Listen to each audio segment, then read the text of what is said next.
काय असतं बघा, सरकारनं जर एखादा प्रामाणिकपणानं निर्णय घेतला तर तो गोरगरिबासाठी प्रामाणिक राबवला पाहिजे.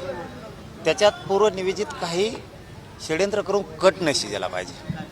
माझा समाज खूप दिवसापासून हालापेष्ट सहन करतो आणि आम्ही गोरगरिबांनी लढून, लाखो करोडो लोकांनी लढून ते आरक्षण मिळवलं आहे. आणि सरकार देणार तुम्हीच आणि प्रमाणपत्र रद्द करायचा घाट पण तुम्हीच घालणार. एकतर माझा समाज प्रचंड अडचणीत आहे. गोरगरीब शिक्षणापासून वंचित आहेत, नोकऱ्यापासून वंचित आहेत. माझा समाज, समाजाचे सगळे नेतेसुद्धा, सामाजिक राजकीय सगळे संघटनांचे सगळे अभ्यासक, पदाधिकारी, समन्वयक, मराठा सेवक सगळे एकत्र आले आणि तुम्ही आरक्षण द्यायला सुरुवात केली आणि रद्द करायला पण तुम्ही सुरुवात केली. इतका नीचपणाचं वागणूक नसावी. तुमचाच ह्या बीडचा स्वामी आणि आमके तमके ते कलेक्टर, डेप्युटी कलेक्टर आहेत. अरे यांना पत्र दिलंय बावनकुळेंनी.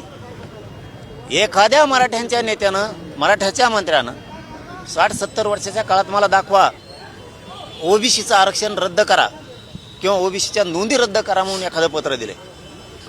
बावनकुळेंनी पत्र काढलंय नोंदी रद्द करा. हे गोरगरीब ओबीसीला तरी मान्य आहे का? तुकड्यावर जगणारे 4-2 सोडून द्या, परंतु गोरगरीब ओबीसीला तरी मान्य आहे का मिळालेलं मराठ्यांचं हक्काचं आरक्षण रद्द करण्यात यावं? म्हणून 29 ऑगस्टला खूप टोकाचं आंदोलन होणार आहे, खूप टोकाचं. ज्या पद्धतीनं कुंडी प्रमाणपत्र रद्द झाले त्याच पद्धतीने बीड जिल्ह्यामध्ये कुंडी प्रमाणपत्र रद्द करण्यासाठी पाठपुरावा करण्याची चर्चा आहे. माया फक्त समोर येऊ द्या, मग मी बघतो. हे बघा, मी ऐकूवर बोलत नाही, मी कधीच कोणाचं नाव घेतलं नाही. आता काल जे बोललो, ज्यांनी केलं त्यांचंच घेतलं. काल मी धन्याचं घेतलं का, भुजबळचं घेतलं का? मी मोहम आरोप करायचे म्हणून कधीच करत नाही कोणावर. चुकल्यावर मी सोडत नाही. कालचे इतके नोंद, अरे जात पडताळणी समितीनं आदेश केलाय व्हॅलिड करा म्हणून, सकाळी रद्द होतं.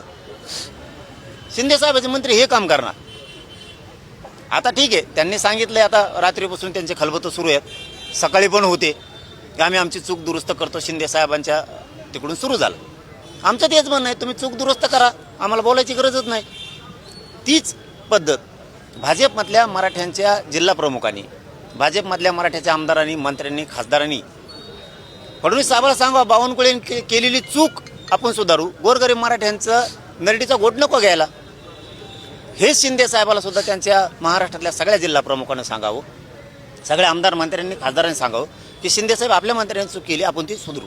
आपण जर पाहिलं तर तुम्ही अनेकदा शिंदे तसे नाहीत, शिंदे मराठा समाजाच्या हिताचे निर्णय घेतात असं म्हटलं होतं. परंतु मग आज नेमकं असं काय झालं की तुम्ही शिंदेच्या विरोधात बोलताय आणि शिंदेंना सुद्धा इशारा देताय? हे बघा, मला ह्या बॉर्डरचा या बॉर्डर थुका नाही आणताय. मी केलं म्हणलं की केलंच म्हणतोय. मी माझ्या मराठा समाजाशी प्रामाणिक राहणार आहे, नेत्याशी, मंत्र्याशी नाही. त्यांनी चूक केली, ती चूकच सिद्ध करून दाखवली. चूक केली तरी बोलत राहून देतो मराठी इकडे फाशीवर सोडून, असं माझ्याकडून नाही होऊ शकत. म्हणजे मला ज्या टोकाला जायचं असेल ती वेळ आली तरी चालत, पण मराठा समाजाचं नुकसान नाही होऊन देऊ शकत. मग जे व्हायचं असेल ते होईल आणि माझी लढायची तयारी त्यांचं कोणत्याही ताकदीने. जरांगे पाटलांनी जे आरोप केले त्यानंतर मी नार्को टेस्टला तयार आहे असं बावनकुळे. अरे ते उलटं झालं. तिथं मी म्हणलो ते आणखीन पुढे गेल्यावर वाक्य येते, बावनकुळेचे नार्को टेस्ट नाही, 15 लाख ज्या अधिकाऱ्यांनी मागितले ते विषय, पण ते जोडताना त्यांना जोडलं. याचा अर्थ त्यांची चूक नाही असं नाही. नार्को टेस्टचा विषय त्यांचा नाही आहे, फक्त त्यांचा विषय पत्र काढले त्यांनी त्याच्यात. याचा अर्थ दोषी नेता अजिबात नाही. गंगाखेडला सुद्धा त्यांनीच फोन लावला. याच्यासाठी मंत्री नसतं बाबा. मंत्री कशासाठी असतो? इतकीच ठासून भरली तो यात. ठीक आहे, बघू आता बावनकुळे काय करतो आणि आम्ही बी मराठवाड्यात, पश्चिम महाराष्ट्रात विदर्भात काय करतो दाखव. तुम्ही आमचा रद्द करून बदला घेणार, आम्ही तुम्हाला पाडून बदला घेणार.